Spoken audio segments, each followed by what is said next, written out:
Hello everyone, this is Anjali और स्वागत है आपका मेरे चैनल लर्न विद अंजलि में। इस वीडियो में हम डिस्कस करने वाले हैं मॉन्ट्रक्स रिकॉर्ड के बारे में। इससे प्रीवियस वीडियो में हमने रामसर कन्वेंशन के बारे में पढ़ा, जिसमें हमने देखा कि what is the definition of wetland, general definition of wetland as well as according to convention wetland की कैटेगरी में कौन सी चीज़ें इंक्लूड होती हैं। इसके अलावा what is the importance of wetland and why should we conserve them. Ramsar convention कब साइन हुआ था, तो all the things we already had discussed in that video. Now it is the time to discuss about मॉन्ट्रक्स record.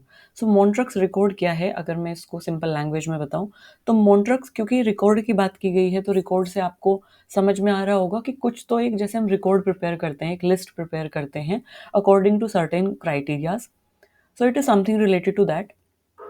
Montreux record एक list है wetland की, ऐसी wetland जो कि डेंजर में है पोल्यूशन की वजह से या फिर एंथ्रोपोजेनिक एक्टिविटीज़ की वजह से या कोई भी इकोलॉजिकल इशू की वजह से, इन्वायरमेंटल इशू की वजह से वो वेटलैंड डेंजर में है। तो उन डेंजर में थ्रेटन्ड वेटलैंड की जो लिस्ट है उसको मॉन्ट्रक्स रिकॉर्ड बोला गया है। सो ये जो मॉन्ट्रक्स रिकॉर्ड है ये रामसर कन्वेंशन का ही पार्ट है, क्योंकि हमने कन्वेंशन बनाया कि हमें वेटलैंड का जुडिशियल यूज़ करना है और उन्हें प्रोटेक्ट करना है। सो फिर हमने देखा कि कौन कौन सी ऐसी वेटलैंड है जो बहुत ज़्यादा डेंजर में है या थ्रेटन्ड है किसी भी एक्टिविटी की वजह से। वो इकोलॉजिकल इशू हो सकता है, वो पोल्यूशन हो सकता है, वो एंथ्रोपोजेनिक एक्टिविटीज़ हो सकती हैं। सो रामसर कन्वेंशन का ही ये पार्ट है जो कि एक तरीके से बताता है कि what is the importance of wetland worldwide and we have to protect them.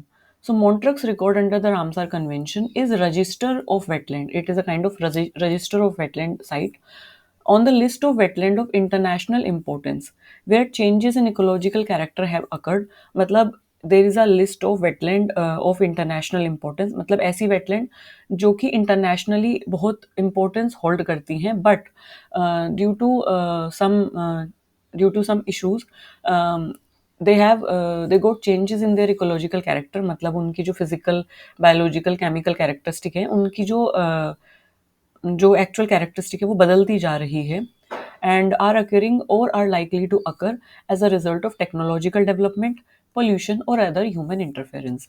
तो उनकी जो इकोलॉजिकल कैरेक्टरिस्टिक है, उनकी जो एक्चुअल उनकी जो स्टेट है वो बदल रही है या वो फ्यूचर में बदल सकती है। किसकी वजह से? टेक्नोलॉजिकल डेवलपमेंट की वजह से, यानी एंथ्रोपोजेनिक एक्टिविटीज़, जो डेवलपमेंटल एक्टिविटीज़ चल रही हैं उसकी वजह से, पोल्यूशन की वजह से, या तो किसी भी ह्यूमन इंटरफेरेंस की वजह से। मतलब वो थ्रेटन्ड है, ये बात बोली गई है। It is maintained as a part of Ramsar list. So as a Ramsar list इसको मेंटेन किया गया और करंटली इन 2021, ये डेटा 2021 तक का है, 2 wetlands of the India are in Montreux record. तो मॉन्ट्रक्स रिकॉर्ड में क्योंकि ये Ramsar convention is an international convention ना, ये नेशनल नहीं है। सो हर देश की जो भी थ्रेटन्ड वेटलैंड हैं वो इसमें आती हैं। मतलब they hold some ecological importance and they are in the list of urgent attention और conservation effort, तो उनको उसमें डाल दिया जाता है। तो रिसेंटली 2 वेटलैंड जो है वो इंडिया की मॉन्ट्रक्स रिकॉर्ड में आई हैं। क्योलादियो नेशनल पार्क जो कि राजस्थान में है और लोकटक लेक जो कि मणिपुर में है। ये इम्पोर्टेंट इसलिए हो जाता है क्योंकि इंडिया का डेटा है ना, और ये इंटरनेशनल लेवल पे 2 वेटलैंड जो है मॉन्ट्रक्स रिकॉर्ड में रिकॉर्ड हुई हैं, तो इसलिए इंपॉर्टेंट हो जाता है। क्योलादियो नेशनल पार्क राजस्थान में है, लोकटक लेक जो कि मणिपुर में है। Question can be asked like this कि इंडिया की कौन सी 2 वेटलैंड मॉन्ट्रक्स रिकॉर्ड में अभी अभी लिस्टेड हुई हैं। Question can be asked like Keoladeo national park कहाँ पे है, लोकटक लेक कहाँ पर है। क्योंकि ये दो जो वेटलैंड है वो पिक्चर में आई हैं, वो न्यूज़ में है, सो दैट इज़ वाई इनकी जगह, इनकी लोकेशन पूछी जा सकती है। Okay, so in 1993 Chilika lake was also listed in Montreux record. 1993 की बात है, चिल्का लेक भी मॉन्ट्रक्स रिकॉर्ड में पोल्यूशन की वजह से या due to the problem of siltation, siltation की वजह से, मतलब जो सिल्ट है वो इकट्ठा हो जाता है at the base of the lake.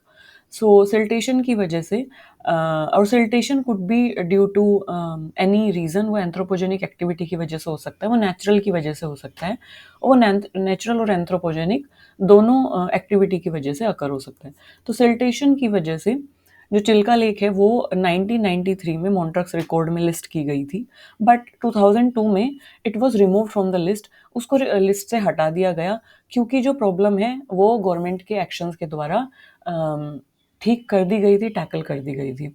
सो आपने देखा कि what is the importance of this Ramsar list, what is the importance of this Montreux record. Montreux record की इम्पोर्टेंस कितनी है कि जब किसी वेटलैंड साइट को मॉन्ट्रक्स रिकॉर्ड में डाला जाता है तो उस पर स्ट्रिक्ट गाइडलाइन के थ्रू एक्शन लिए जाते हैं, उस पर काम किया जाता है और अल्टीमेटली उसको एक तरीके से यू कैन से उसको रिवाइव भी करा लिया जाता है। सो कहीं ना कहीं जब हम उस पर ध्यान देते हैं तो वो पिक्चर में आती है, हम उस पर एक्शन लेते हैं और वो हम उसे रिवाइव भी कर लेते हैं।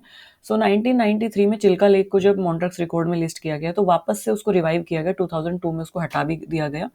सो ये एक तरीके से रामसर जो मॉन्ट्रक्स रिकॉर्ड है या जो रामसर कन्वेंशन है उसकी विक्ट्री है और वो कितना सक्सेसफुल है उसको ये इंडिकेट करती है बात। So yes, this is the indication कि it is successful and this Montreux record is doing well. So yes, okay. So this is it in this video regarding this Montreux record. Montreux record important इसलिए हो जाता है क्योंकि ये Ramsar convention से related होने के साथ साथ इंडिया की दो जो वेटलैंड है वो इसके अंडर में आती हैं। सो इसके बारे में पढ़ के जाना, क्वेश्चन इससे पूछा जा सकता है। जब रामसर कन्वेंशन से पूछा जाएगा तो एक स्टेटमेंट आपको मॉन्ट्रक्स रिकॉर्ड से रिलेटेड जरूर मिलेगा। Thank you for listening me so patiently. If you have any query, please drop that query in the comment section. And remember, learning should never be stopped. So keep learning, stay curious, and stay tuned with me for more such informative videos. Thank you for listening me so patiently. Bye bye.